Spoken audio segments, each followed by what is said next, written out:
Lahat tayo ay napa-wow talaga sa double Olympic gold ni Pinoy gymnast Carlos Yulo. Pinag-uusapan namin yung medalya, di ba? Oo. Kung bakit kinakagat. Ano nga natin kung yan, totoong ginto pa ba yung medalya na yun, meron pa bang ginto? Di ba yung mga ganyang stuff? Ang dami pong na-inspire dyan at lahat gusto rin makakuha ng ginto. Gaya na lang ng food explorer natin. Pero mukhang ibang gold ang nakuha niya, ate. Aba, ano kayang gold yan? Yun naman pala, golden tinapa. Ito pala. Wow, Chef, nagniningning. i-flex mo na yung gold mo na tinapa.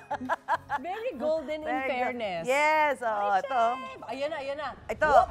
Whoop. A blessed morning, ladies. A blessed morning sa ating mga kapuso. At yes talaga, mga kapuso, sobrang dami ko nang nahakot na gold dito. Golden tinapa. Kagaya nga ng sabi ni Ma'am Susan and ni Ma'am Susie. And yes, nandito pa rin tayo sa Rosario, Cavite, kung saan nga 1971 pa sila nag-umpisang gumawa o magproseso ng ating golden tinapa na talagang paborito natin sa almusal at kung ano-ano pang putahing pinagagamitan natin yan.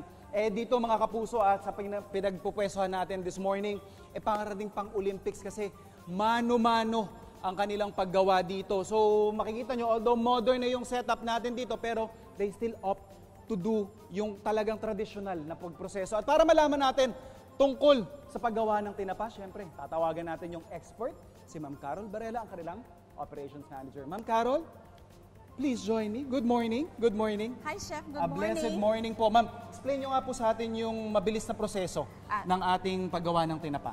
So, bali na sa next step na tayo, brining. Okay.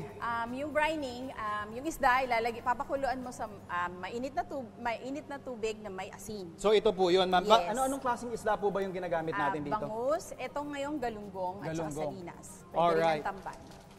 Pero may tamban din kayo, salinas. Yes. Tapos, syempre, bago natin ito ma-brine, nililinis muna to. Pag bangus, ma'am, dinedebone. Dinedebone. Ayan. So, ma'am, gaano katagal ito? 5 to 10 minutes. 5 to 10 minutes yung pagbabrine. So, importante ito, ma'am, proseso na to, no? Yes. Okay, ito si Sir Arthur. Siya yung nakatokang nag-aabang dyan. So, hahanguin ni Sir Arthur yan after 5 to 10 minutes. Tapos, pag nahango, ili-layer natin sa dalarayan. Okay.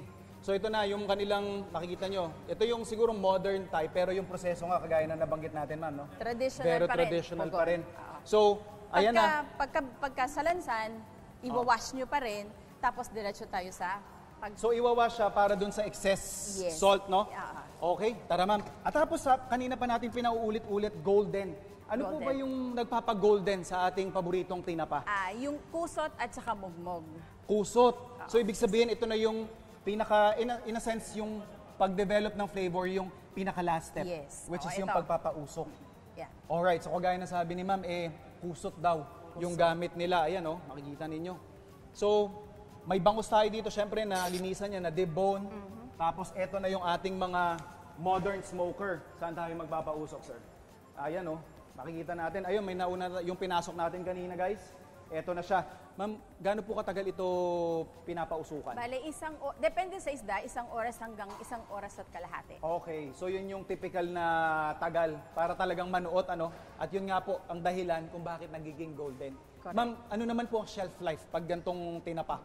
1 year, 6 months to a year kung nasa freezer. Matagal talaga, no? Yes. So, ang susi po kasi dito, yung ating brining, tapos yung ating pagpapausok. So, yun yung mga proseso na nag-e-ensure, no? Yes. Okay, so meron pa tayo dito. Yung kaninang pinasok natin, saktong-sakto, guys, Eto na.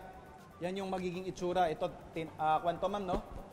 Ito ay galunggong. Tinapang galunggong. Tinapang galunggong. And 200 to 500 kilos tayo per day, Ayan na, So, magandang balita dito, mga kapuso. Yun nga, up to a year ang shelf life ng ating paboritong tinapa. No, ma'am? So, pag sa freezer, yung preferred nating storage, pag hindi nyo pa maubos, kunyari, bibili kayo kina ma'am ng bultuhan, freezer yung preferred natin na paglagyan ng ating tinapa, no?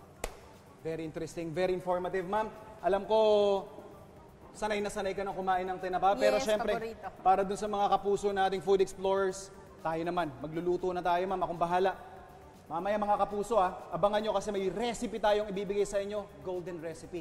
Tuloy-tuloy yung food adventure namin dito sa Rosario, Cavite, kaya tutok lang sa inyong pambansang morning show kung saan laging una ka, unang hirit!